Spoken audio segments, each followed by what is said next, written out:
Christian Chely avec nous, est le directeur général de l'Automobile Club Association. Merci d'être parmi nous. Vous avez, comme moi, entendu ce qu'a dit le ministre de l'Intérieur Bernard Cazeneuve, une série de mesures suite aux chiffres qui n'étaient pas bons de la sécurité routière.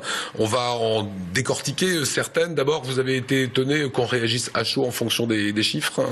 On sent bien qu'il y a eu un petit peu de précipitation. Cazeneuve a effectivement annoncé un catalogue de 26 mesures directement après l'annonce de ces chiffres qu'il faut quand même relativiser. 2014 est la deuxième meilleure année depuis que les statistiques existent. Ouais, donc c'est vrai qu'il y a eu une légère remontée en termes d'accidents par rapport, et c'est l'année précédente, donc c'est la première fois que 2001 que la courbe s'inverse un tout petit peu, mais encore une fois c'était une très bonne année sous le plan de la sécurité routière. Donc une réaction extrêmement rapide et des mesures. Il y a peut-être de l'idée sur certaines mesures, mais globalement, l'ensemble est assez superficiel. Alors celle-ci que l'on découvre là, des gens au téléphone, visiblement cette dame, elle a le Bluetooth, donc le Bluetooth c'est le système qui permet de garder son téléphone dans la poche et d'avoir comme ça le son qui arrive directement de la voiture. Interdiction du téléphone en voiture, est-ce que c'est une bonne chose pour tous ceux qui n'auraient pas le Bluetooth ? En tout cas, ça n'a pas beaucoup de sens parce que c'est quasiment inapplicable. Aujourd'hui, les constructeurs, on le sait, dans leurs véhicules, intègrent les équipements téléphoniques. Ça a commencé par le haut de gamme, ça se diffuse maintenant. Donc le téléphone va être répercuté dans les haut-parleurs, on utilisera les micros du véhicule. Donc et on sait pertinemment que ce qui est extrêmement problématique, c'est la tenue en main du téléphone.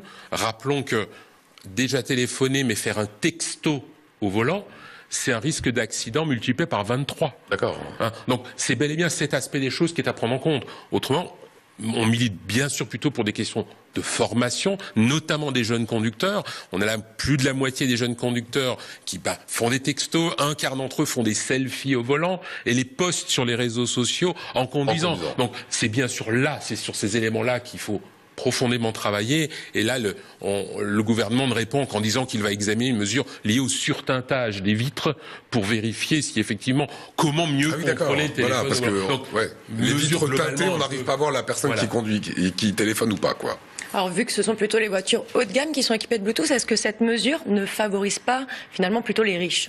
Non, je crois, objectivement, ces systèmes maintenant Bluetooth ou intégrés dans les véhicules se diffusent maintenant dans toutes les gammes. Je crois que mon voisin ne me contredira pas sur ce point-là. Donc, clairement, il faut travailler réellement sur ces questions d'usage des smartphones au volant. Clairement, c'est un véritable problème. On va le globaliser sur ce qu'on appelle tous les distracteurs au moment de la conduite. C'est un sujet dont on parlait très peu il y a une dizaine d'années. Aujourd'hui, c'est un élément majeur en termes de sécurité routière. Donc, on peut s'y atteler, il y a un travail de fond à faire, pas avec des mesures superficielles. Alors il faut savoir une fois de plus que le consommateur va mettre la main à la poche, comme le rappelait Olivier Anne cette semaine, avec son image du jour de mardi. Regardez. Attention, elle va augmenter de plus de 20% dans 4 jours seulement. La vignette suisse va passer de 33 à 40 euros dès le 1er février prochain, une hausse due à celle du franc suisse lui-même. Rajoutez la vignette allemande qui devrait voir le jour en 2016 à 110 euros par an, mais aussi les éco-vignettes et quelques autres si vous allez en Autriche et en République tchèque.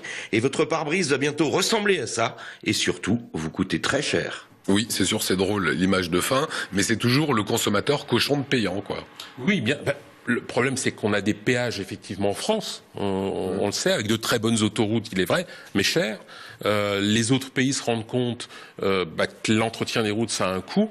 Les Autrichiens ont une vignette, les Suisses une vignette. Les Landes allemands se sont rendus compte que c'était extrêmement cher et ils ont également ce projet-là. Donc là aussi, on peut comprendre la nécessité qu'il y a de l'entretien de ces routes et de la construction de nouvelles, mais ce sont encore une fois, les autoroutes sont des organes de sécurité. C'est à la disposition de l'ensemble de nos concitoyens. Il faut que tout le monde puisse y avoir accès. Et on note aujourd'hui des automobilistes français qui commencent à renoncer à l'autoroute en France. Parce que trop cher. Parce que trop cher. Et donc, ça veut dire que les Alsaciens, quand ils vont aller en Allemagne, auront la vignette allemande? Non.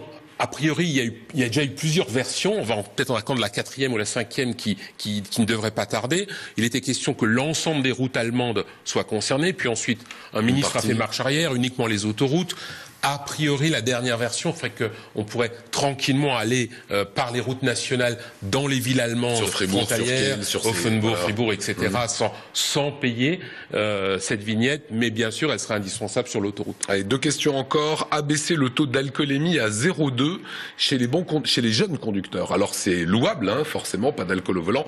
Sauf que les jeunes conducteurs, ils ont jamais 0,2 quand ils se font arrêter. Ils ont toujours 1 gramme. Est-ce que c'est pas une mesurette, hein? C'est l'exemple typique. Encore une fois, je parlais tout à l'heure d'un ensemble de mesures assez superficielles. Très bien, effet d'annonce, peut-être pour inciter les jeunes à prendre conscience, mais incidence réelle en termes d'accidents, vous l'avez dit, le taux moyen qu'on constate quand quelqu'un a un accident avec de l'alcool, c'est plus d'1,20 gramme. Donc abaisser la limite de 0,5 à 0,2 ne va pas, à notre sens, avoir d'impact sur la question des accidents directement. Et dernière question, Mélo, on aura juste une après, encore avec vous. On entend finalement un petit peu tout et n'importe quoi. Il y a plus d'accidents l'an dernier. Et une des raisons invoquées, c'est qu'il faisait plus beau. Donc on prend plus sa voiture, on fait un peu moins attention, on va un petit peu plus vite parfois. Est-ce que finalement, on peut encore faire baisser le nombre de morts sur les routes où on n'est pas arrivé finalement On arrive en toute état de cause, rappelons quand même que les objectifs du gouvernement, c'est d'arriver en dessous des 2000 tués en 2020. On commence à arriver dans des zones où chaque vie gagnée va nécessiter des efforts supplémentaires. Et on le voit, il y a eu cette remontée du nombre de tués en France, alors la France n'a jamais connu autant de radars. Il y en a plus de 4000, autant qu'en Grande-Bretagne, alors que les Anglais ont 2 fois moins de tués que nous. Donc il va falloir travailler sur d'autres perspectives, notamment sur les questions de formation des jeunes. Et est-ce que finalement la solution, ce ne serait pas tout simplement la voiture qui roule toute seule?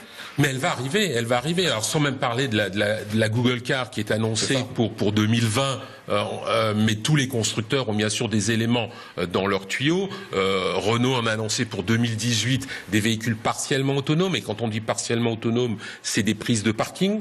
C'est une circulation en lâchant les mains sur autoroute, ça existe déjà chez différentes marques allemandes. Également en situation d'embouteillage, je l'ai testé, ça fonctionne très bien, mais ça amènera d'autres problématiques en termes de distraction là aussi. Voilà, merci Christian Choly, merci Jean.